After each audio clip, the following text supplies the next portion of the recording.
Hello everybody and welcome back to the F1 23 Last to First Championship. Now, if you did miss the previous round, firstly, go now because you make me really cross. But it was actually a fantastic race and you won't want to miss it. So check it out now so you understand where we are at in this championship. But it was a balmy Baku spectacle. But let's see what magic can be concocted in the momentous region of Miami. It's Saturday, so you know what that means.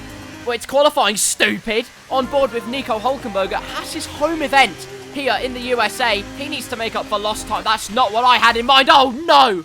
Oh, dear Lord. Christ on a bike. Nico Hülkenberg wreaks havoc in Miami. Haas have had a meltdown as he tries to make up for lost time, like I said. He tries to correct it, but it's not enough. And really, he is an absolute spoon. Well, Haas are slow, which is unsurprising. Anyway, Max Verstappen's on pole. Things you definitely didn't expect. But Charles Leclerc gets P2, and it's finally the return of the Padre himself. Fernando Alonso gets P3 in qualifying, looking to get his season back on track quick smart, because the last two rounds have been, well, a disaster, to say the least, for him. Sainz in 4th, Perez in 5th, Mercedes not looking very quick at all. In fact, they've dropped the ball. Someone else who's dropped the ball is Lance Stroll, but then when hasn't he, to be honest with you? As we scroll down and look at, we're lost. We are lost. You just wouldn't believe it, would you? Look, there was a risk on the top left, you saw it for yourself, that I was going to qualify plumb last, actually, on pace. And I couldn't have that, realistically. So I went against team orders when they said just bring the car home. I said no, I will not bring it home. I will get pole. And I miscalculated it, and that's all there is to know. I forgot I had a brake pedal as well, which might have helped, but it means only one thing. We're lost. So Saturday wasn't a spectacle, let's be honest. But Sunday, that's the real gravy. 5 red lights in Miami. Go out now. And it's time for the last to first challenge in the US of A. Although not really, because we're in a crap car. But to the inside we go of a bunch of remedials. The rear axle locks. We send our rear end out and say, hello, Bottas. But that's not the point. We've actually made up 7, nearly 8 positions in just one braking zone. And now we need to start cooking big time if we are to really improve into the points. But we go catastrophically wide. I'm going to be sick everywhere, but Bottas makes a mistake. We don't lose the position to him, and we do maintain P13. 7 positions gained in just a few corners of this race, and who knows what else we can conjure up during the rest of this race. In the slipstream of Stroll, actually, we're not really cooking on the straights at all. In fact, it's more like a simmer. We're not even catching up, quite frankly, but into this brake zone here, the opportunity will open up. Dust everywhere. The outside of Stroll looks nice. Let's have some of that on our bangers and mash. A nice helping of overtake gets us past Lance Stroll, and now we need to get others as we feint to the inside of Zhou there. Surely that move was never on, but we did think about it. A wily old fox we are in this Haas, but we're going to hog the slipstream instead. Hoggy Haas, that's our real name, and overtaking is our game as we enter the slipstream. We devour the slipstream. God, there's all kinds of food analogies coming out here in Miami as we send one down the inside. A first-class stamp on the Alfa Romeo man, and Guan Yu Zhou is dispatched off as we're on the fringes of points already. P11, it's not quite as astronomically insane as it was in Baku in the Ferrari, but it's still pretty good considering.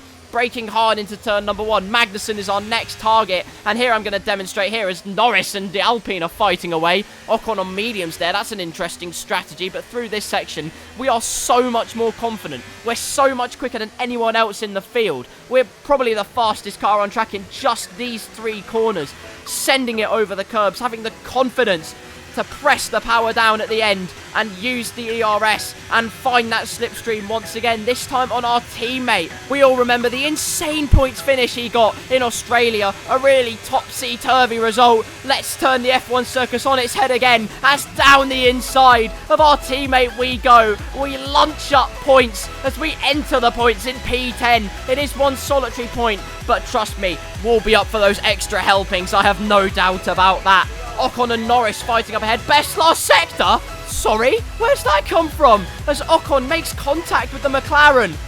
Not unusual. Anyway, Ocon fighting away has actually compromised his exit, and we're looking to find more blood in the water. We smell it. We taste it. Down the inside, we have to leave the space for Ocon, though, which luckily he shows us the same respect for once, and we do get up into P9. We double our points tally. Next up is Lando Norris, and on this lap, you know what happens on lap 3.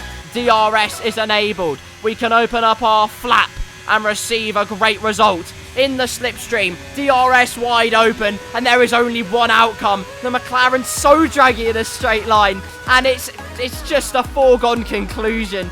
Honestly, P8, 4 points. We quadruple our tally in the space of only a few corners of this track, as now we set about scampering away. I don't even know what words are anymore. My throat's going. Despite my laryngitis, we try and get outside of a second of Norris, but it doesn't happen. Despite the best middle sector of the entire race, we're going to have to settle with Norris hogging our slipstream. But I'm sure we'll scamper away from this slimy individual very soon.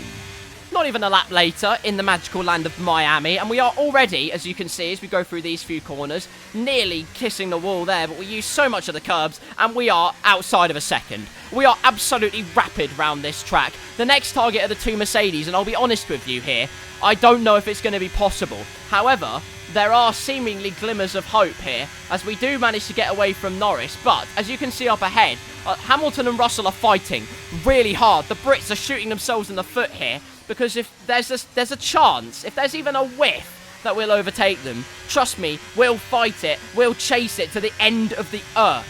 And that's exactly what we'll do as we enter lap number 6 of the Miami Grand Prix. We are about a second off our best lap, which is not ideal. But as you can see, the Mercedes still fighting away side by side. That gap's coming down. What was 2.5 seconds is now 2.1, 2.0, nearly breaching 1. It is in the 1 second region, 1.9. Oh, if you know what, if they keep battling like this, there's a chance we catch up to them. Oh my god! You can't write stuff this good. Literally on that same lap, they were fighting so hard. We now have DRS off the Mercedes cars as Magnussen's overtaken Norris, actually. Brilliant work from our teammate, but it's better work from Hülkenberg. He's harrying, he's hounding both Mercedes. Russell goes for an overtake, cleanly gets it done before the hairpin, but we're right in the battle now. There is no way they scamper away that much. We are properly threatening to them now in this race, and it all comes down here as onto lap number 7. It is our pit window. It's whether we get a good enough stop and how close we are, and my God, are we close as ever. This middle section is our absolute favourite. It's AI pain for human gain. It's absolutely beautiful to see. Hülkenberg with a handy helping of DRS once again. There's so many food analogies I can't keep up, and I'm getting hungry. You rang. But anyway, the thought of food aside, Hamilton re-goes for the move on Russell, and he gets it again. It's DRS galore here in Miami, but it's our pit lap, and one of the Mercedes, surely, as we nearly kiss Russell's rear end. Hello, sunshine. It's Hamilton who comes in. So it's Hülkenberg versus Hamilton in the pit lane. Down to the speed limit, we get it right on the mark, and Hamilton's pit box is literally right there. So now, can we get an optimal turn in? Absolutely beautiful. Let's hope for a perler of a pit stop, and it is. Hopefully we've jumped Hamilton. Oh my god! What the f? We've actually jumped Hamilton in the pit lane. The Haas crew have done a phenomenal job. Mercedes are in the mud. I don't believe this. Suddenly, we are actually in contention. The FIA didn't see that line cross, so it's okay. The gap out of the pit lane, oh my god, it's 2 seconds. It's 2 seconds. What the hell? We are actually fighting Mercedes in this race. We need to really get our head down and knuckle down if we are to pass George Russell on the undercut through this corner. Edit.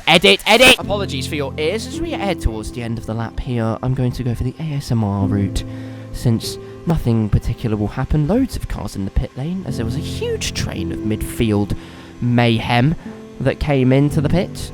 And so now our job is... Oh my god, we've done it! George Russell has been jumped in the pit lane. Hamilton's jumped him as well. And it looks like it's going to be a comfortable gap for us both here as Russell exits the pit lane. Gap to him over 3 seconds. Unbelievable as we enter our favourite section of the track, the Mickey Mouse section. I've assessed it though, it looks nothing like Mickey Mouse. What is that? The only thing I can see happening now is the Mercedes catching us up, but if we really get our head down and push it, we might just do this. Hero or Heffalump? That's the question the Haas team are asking us. Meanwhile, Alonso looks like he's about to become the hero as he's on the back of Carlos Sainz. In fact, pulls out of the slipstream and he's past the Ferrari man. He's in fact into 3rd place. Alonso genuinely fighting for a podium here. This is exactly what he wants in his season.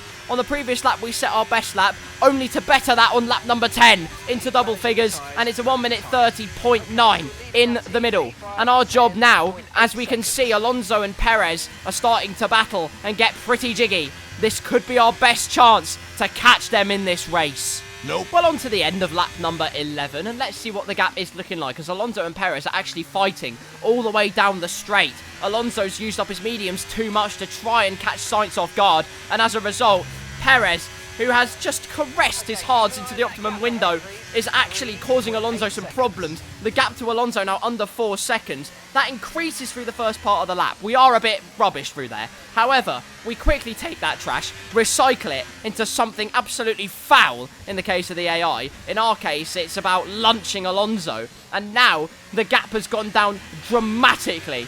Absolutely launching that gap there, as we can see a light at the end of the tunnel. It's Alonso, though, fighting Perez again. Perez blocking, Alonso ducking one way and then the other to overtake. Meanwhile, the Alfa Romeo and the Alpine holding up a massive train of cars. Zhou Guan Yu trying to go for his first points in Formula 1. A huge train that, because they are battling so hard, invites Yuki Tsunoda, Oscar Piastri, even Logan Sargent might get into the train. Not De Vries, he's slow. Have you seen how bad he is? But the gap's coming down all the time, and where there's a chance, there's always a chance, and there is a chance to lunch 2 people, claim P4, be a hero. No. No. No, of course not. I mean, what are you? Stupid. So there you go then. Finally, we can conclude one of the most boring races you will ever see, I've ever seen, and humanity will ever see. I have genuinely seen snail races that are more interesting than this in real life. We did get within 2 seconds of Alonso. We could have launched the Mickey Mouse section, but we know how that ended last time. Dead. So we didn't.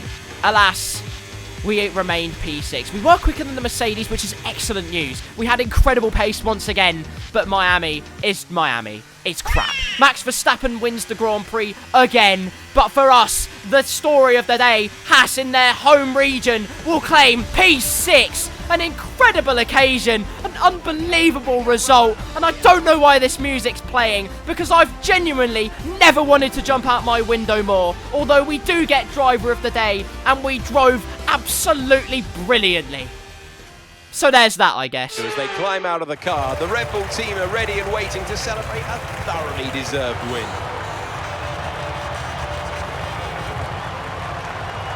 Talk to me, Ant. What was it that set them apart from the competition today? I feel like consistency was probably the key today. There's being quick, and then there's being quick lap after lap after lap. If you can do that, you can capitalise on other people's errors without making many of your own. And that's an approach that can push you a long way up the field. Red Bull put up an outstanding fight for the front position today, and it's great to see it paid off for them. They do so much for the sport that you can't help but be delighted by today's race win. Well, there you go then. Max Verstappen back on the top step. Whoever saw that coming? He takes the winner's trophy here in Miami. Brilliant result. Please never do that again, Max. Well, that was odd. But anyway, it's a Ferrari 2-3. Charles Leclerc finally, after so much bad luck, claims his first podium of the entire season. Probably could have done it in Baku, but he gets the job done. Sainz gets his 3rd consecutive podium. It means George Russell's run of podiums in every single race comes to an end. But that's not the story of the day. The story of the day is Fernando Alonso. Great race. Well done. You have proved me wrong, you've proved the nation wrong, and indeed the world. You can actually drive a car. Although your frontal cortex has eroded significantly. Well done to him, obviously. But more importantly, well done to us. Humble Nico Hülkenberg claims P6, equaling Haas's best result of the season, 8 points for the man from Germany. I think now he is actually the only German driver on the grid, because he replaced Michael Schumacher at the end of last season. Our teammate finishes 14th. Lance Stroll ends his point streak, comes 13th. He was absolutely shocking. Guan Yu Zhou got so close, so did Lando Norris to getting points in the end. Agonisingly close. but it was not to be. Bottas and Ocon both get points once again, their momentum from Baku continuing. But it's Max Verstappen once again. Who can really stop him? Who even knows, to be honest? But another great result for us in this last to first challenge. And while Miami was mediocre, hopefully we'll see all kinds of madness and wickedness in Imola. However, before we end off, let's mull over the Drivers' Championship standings. Max Verstappen, obviously, is in P1, but by 42 points now as Russell gets a very low score. Sainz is only 1 point off him, in fact, in third place. Perez and Leclerc now joint on points with 52, as Hamilton has 40. Alonso now up to P7 in the standings after receiving 10 points in the land of Miami. And, well, the stories of the day other than that, Hülkenberg claims his first points of the season, Bottas extends his account, and as does Esteban Ocon. Now only 4 drivers yet to score points. In the constructors' standings, well, it's Red Bull leading, but Ferrari have leapfrogged Mercedes after an incredible result to go second on 122 points. Mercedes have the triple one, but it won't bring them any luck, that's for certain. It didn't today. Hopefully in Imola, they can buck their ideas up. After that, it's a huge gap to McLaren, Aston Martin and Alpine. Still AlphaTauri, the only team yet to score points. But it's getting tight at the top, and especially tight in the midfield. Will there be any surprises next time out? Well, you will just have to wait and see. Thank you very much for watching this round of the Last to First Championship, and watching through gritted teeth at a Miami Grand Prix that belongs in the doldrums.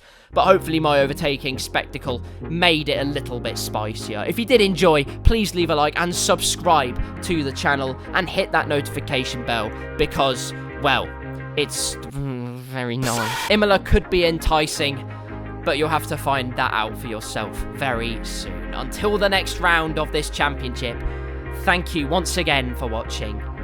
And until next time, I'll see you soon.